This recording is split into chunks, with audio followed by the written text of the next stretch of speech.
We are going to talk as moms about limit setting. And I have to tell you, Lisa, this is a very big topic for parents. And not just parents of children who are diagnosed with ASD, but all parents. I think limit setting is a very typical struggle, and there's all kinds of views on setting limits, aren't there? So I'm excited to hear what you have to say.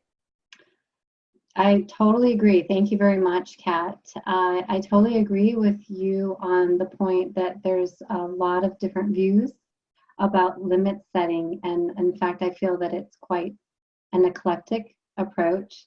So over the years, I've taken a little bit of, pieces from different parenting experts, if you will, or different developmental psychologists, and have kind of created my own position on it, which I think will also depend on a lot of different things, including a person's beliefs and their mindset, the way that they were parented.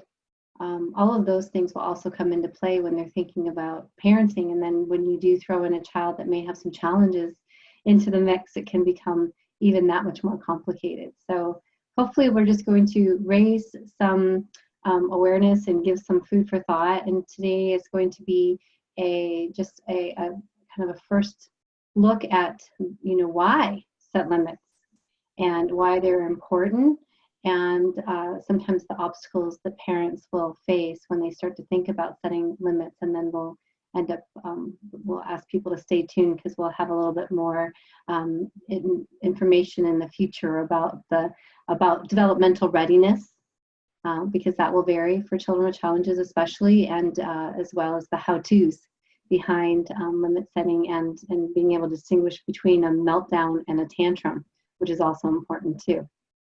Okay.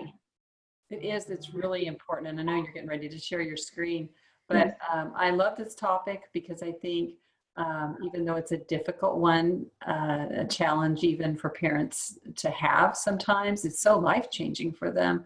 And the sooner they can get past their own obstacles too, which we all have them, Lisa. We all have our obstacles, and look at ourselves as parents and kind of meet those, kind of look at that as a challenge for ourselves. It can actually be a really exciting journey, I think. I agree, a journey of empowerment, because we all became a parent for a reason, and we understand that it's not, it's not to be expected that that our children are just little adults, right? And that they should know these things. Rather, we decided to set out on the journey of becoming a parent because we wanted to help our children how to grow up to be respectful, responsible, happy, well-adjusted individuals. And so whether you have a parent, whether you have a child with challenges or not, I think that either way you can raise the bar. I was reflecting earlier on one of my earlier experiences with a new family to RDI, and I was a new RDI consultant, and I sat down with this family and I said, let's talk about setting limits. And they looked at me like I had two horns grown out of my head, and they said, you have a child with autism, and what do you mean setting limits? And it was a really good discussion, because just because you happen to have a child with challenges doesn't mean that you can't set limits too. Yeah, it's like not setting limits is actually limiting them. It's interesting to think of it that way. That's a good point. They can't rise to that occasion. So we know that they can, and not only can they, but they want to. Children love limits. Mm-hmm.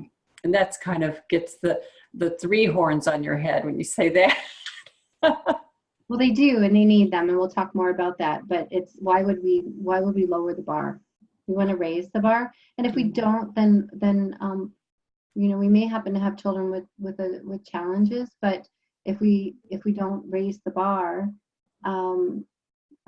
they're never going to get to the point where they can develop a greater ability to self-regulate and to mature emotionally, because it is important. It is important, but it also instills the safety and the trust. And I don't want to repeat myself too much. So why don't we just move right into it, which is, because I know I would do that.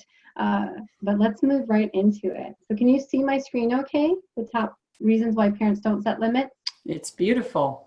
Okay, all right. So this is just hopefully will evoke some thoughts for some of you that are joining us here today, or some that may be listening to the recording later, about maybe the reasons why you may not have set limits in the past. It could include things like, it doesn't work, he just ignores me, or I feel like I'm always saying no.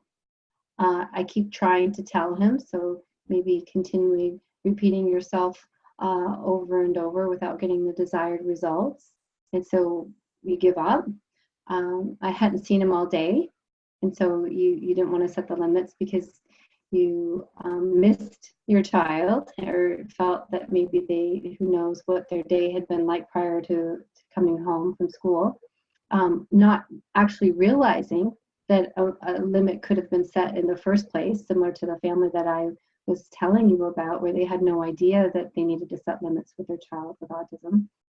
I'm not sure he'd understand why, and this speaks to the developmental readiness about understanding when and how to begin to set limits. He'd had a tough morning, and fair enough. Sometimes we have to be able to pick our battles and realize when is a time to, or how to set the limit. Sometimes it's actually called redirecting. And we'll talk more about that next time too. Or I'm tired of being the bad guy. I hear that a lot actually from one parent, is one of the other is the one that's usually setting more of the limits. So there's that inconsistency. Frankly, he worn me down by then. So sometimes the parents, they just don't have the emotional resources left over to set limits as well. I thought someone else was going to set the limits.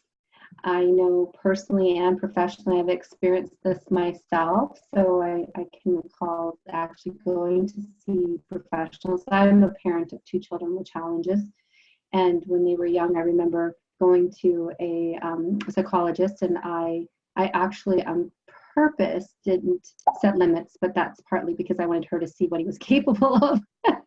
And in hindsight, she kind of looked at me like I really needed some help. But there was actually a method to my madness. And but on the same token, as a professional, I've also had plenty of parents look at me as though, because they need help. What are you going to do with this? And they're wanting to understand what should be done when children are coming unglued. Parents may not set limits because they want, they just want to try to preserve that emotional connection, and they feel that setting limits could hinder that in some ways. They're walking on eggshells. Have you heard him scream? They know that saying no is going to create more problems than what they may feel would be the benefit of it otherwise. Fair enough. I think boys will be boys is a good one, because I think when we're talking about developmental readiness, we also need to think about, what is developmentally appropriate. And kids are going to be kids. Like I said before, they're not little adults. And so there are some things that I guess in some ways could be celebrated. I know I was just looking at a video the other day, and I had responded. I'm the trainer in Canada for professional certification, and I was looking at a consultant in training's family's video, and the little boy was, I would say, being naughty, and I said, "Yay!" He's being naughty. Yes. So it was something to be celebrated, and that was really cool to see. Or another reason is he doesn't have that kind of self-control. So this is a great list, and I kind of I hadn't seen him all day with, I wanted this to be a nice time. Some of these things can kind of go together, and I think it's so important that parents know that all of us have experienced not having seen her children all day and looking forward and then thinking the first thing I have to do is set a limit. It's just so no fun, you know, no fun. And then kind of paired with, I wanted to have a nice time. And it's just, it can be a crashing disappointment to suddenly have to be setting limits. And I think this can also apply to a lot, you know, I've seen a lot of families when they're going to have a nice little engagement they set up, and then all of a sudden it's about setting limits instead of what they thought they were going to be focused on, or go on a little trip that they were looking forward to. And that trip begins about setting limits. But I think back about both my children, and my daughter is now a mother herself, and she's going to be 28 in a couple of weeks. But I think back, and my son was diagnosed, he's 25 now, but he was diagnosed with autism when he was 2. But I said, I had both, believe me when I say with both of them, I had those times when I thought it was going to be a nice time and I had to set limits. And I never enjoyed it when I had hoped for a time without having to worry about that. It's very, every parent goes through this. Mm-hmm. And I think what's really important in the message that I want to convey here today is that learning how to effectively set limits and knowing the why behind it's so important can help to empower parents to know that it's necessary, and to help them begin to learn how to analyze those moments when it's, you know, it's a necessity, and then doing it consistently, but doesn't mean rigidly. It just means in a way that's not going to give your child mixed messages, because that can cause a lot of problems as well.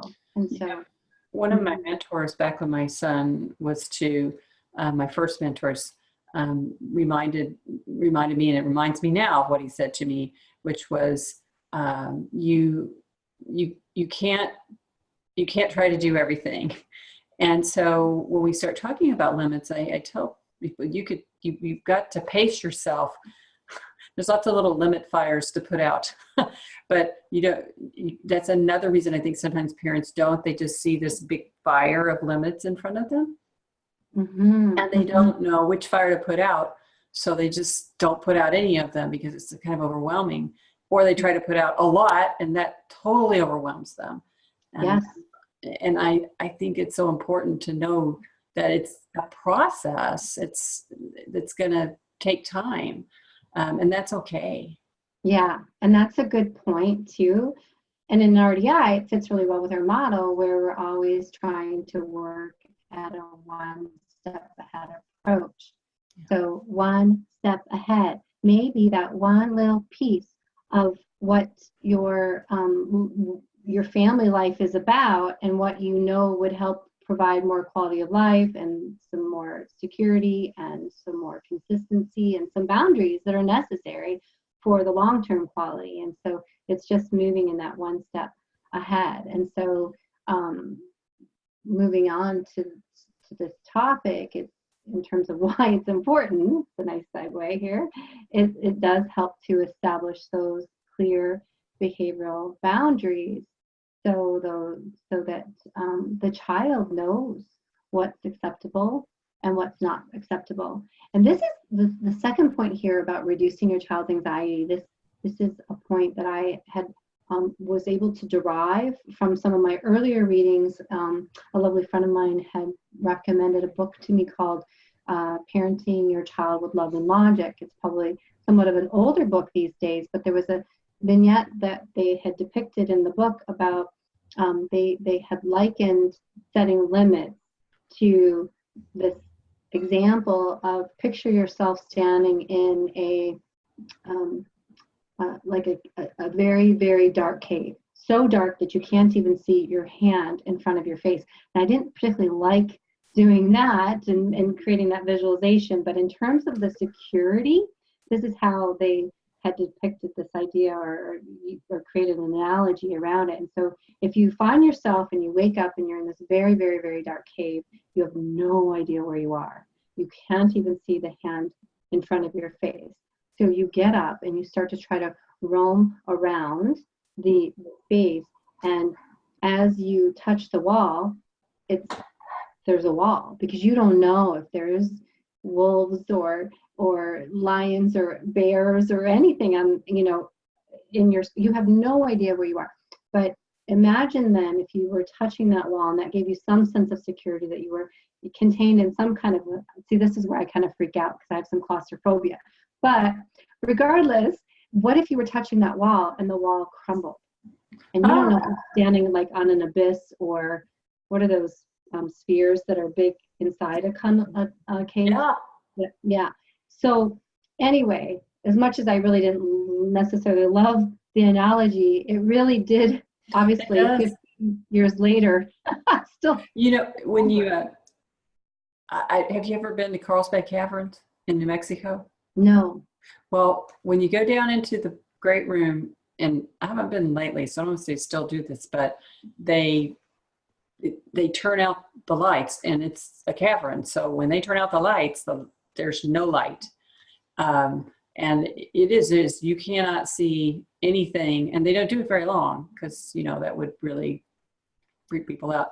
But your tendency is to like reach for the person you came with. I mean, you want some stability, and it's this very odd feeling, and that's kind of an understatement. But if you were to be in that situation, you don't have to be very forward thinking to realize how you'd feel pretty soon if you're in that situation very long.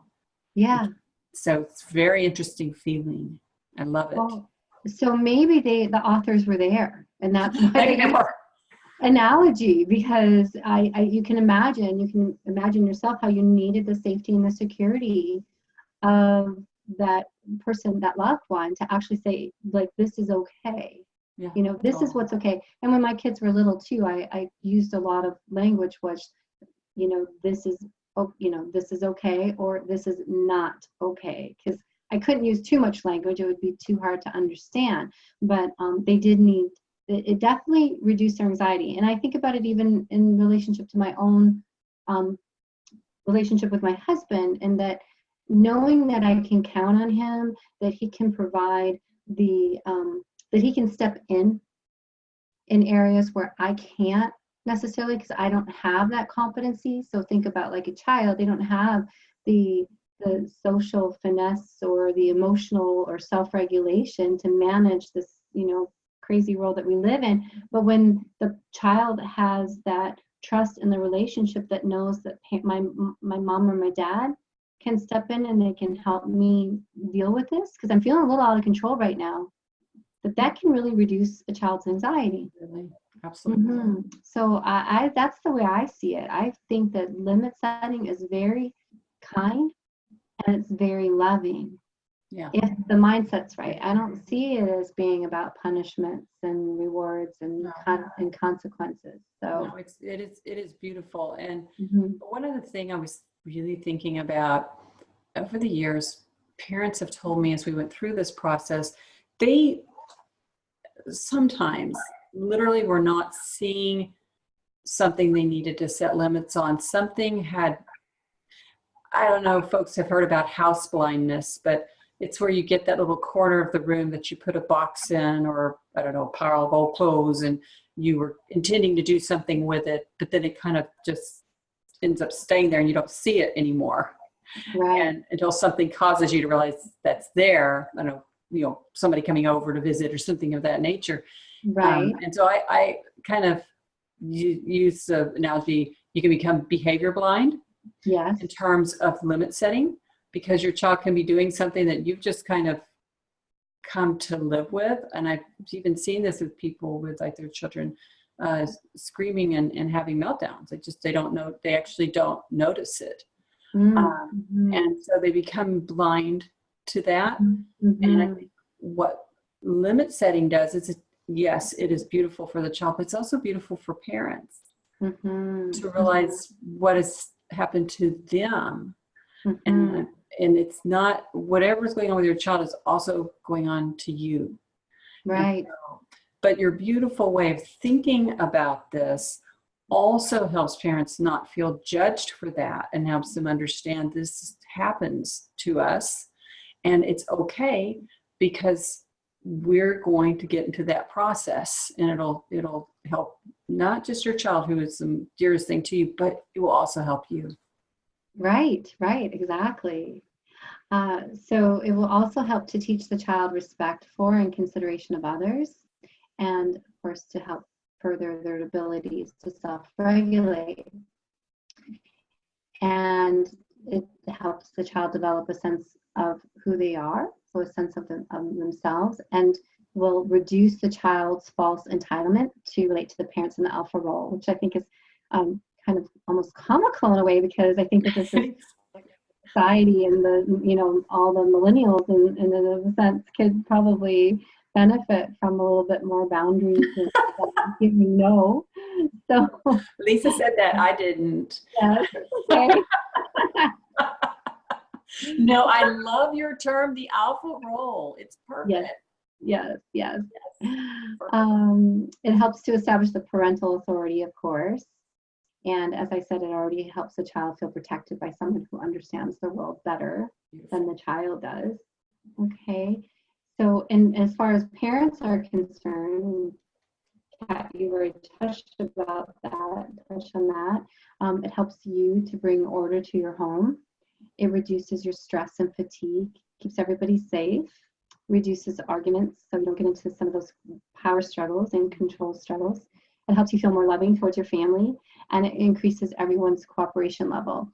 So I remember my earliest experiences in trying to become a more mindful parent of children with challenges was when my oldest was 3, and there was a limit setting program set put on by the local hospital, and so they were actually teaching 1, 2, 3 magic. And so that was my go-to. And I brought with it some good things from that program as well. But as I said early on in our conversation, I find that such an eclectic approach. So it's only bits of this and bits of that that I've taken from different programs. But in that particular one, I really hung my hat on that early on. And gosh, that would have been almost 19 years ago. And because my oldest is going to be 22 next week. And so anyway, the story is a bit comical, because then my youngest was born, and he was a late talker. And so I remember being really desperate for him to start to form words and to put 2 words together. And as I was developing my competency in 1, 2, 3 magic, and learning, how to effectively say that's 1, kind of as a warning, and then that's 2 is now you get a chance to do a do-over or pause. And so anyway, as I said, that's 1. I remember my youngest child, his first 2 words that he ever put together was, "That's 2." That's priceless. Yeah, so we learn together as a family, but I do believe that it really did help to reduce the stress in our home, because I was able to just feel confident in the need for me to set limits with my kids. Okay, and so this is the big picture too, in terms of not just some of those other aspects that I talked about in terms of the benefits of why you'd want to set limits, but I think sometimes it's also good to think about the long-term perspective. And so if you're thinking about whether or not you want to maybe explore this topic more and maybe improve or just be more mindful and start to reflect more or make some goals for yourself or for your kids in terms of what areas, because as we said, as Kat and I said, it's not about setting limits on everything anymore, because I think you're going to create bigger problems if you do that, as much as it is just one step ahead. But in taking that first step, it's really important to think about, gosh, if we don't, where are we going to be in 5 or 10 years from now? So I like to say too, and if we do, think we'll be in 1 year. Right. It's opposite world. Yeah. Yeah, I can remember one of my clients. I really kept the little girl was a little bit. I guess she had the alpha role, and she was an only child, and so it wasn't so hard. It wasn't like setting limits on you have to share with your sister, and you can't take toys and away and things. And so I think in some ways it was a bit harder, but I was really insistent that they needed to do this, and for many reasons. But it's kind of ironic, but eventually she was just 4.5, I think, maybe 5, when they started to adopt. Um, I had read them, I had them read "Know Why Children Need to Hear It and Why Parents Need to Say It" as one of the first exposures, but they did end up adopting the 1, 2, 3 magic. And it was actually really funny because the little girl was already very accustomed to it because they've been doing it at her daycare for years. Oh, So the minute, yeah, so the minute the parents said that's one, they were shocked to see that she immediately responded and stopped what it was she was doing. It was just so funny because it was like they were so resistant to doing it. And then, it may not even be that hard, right?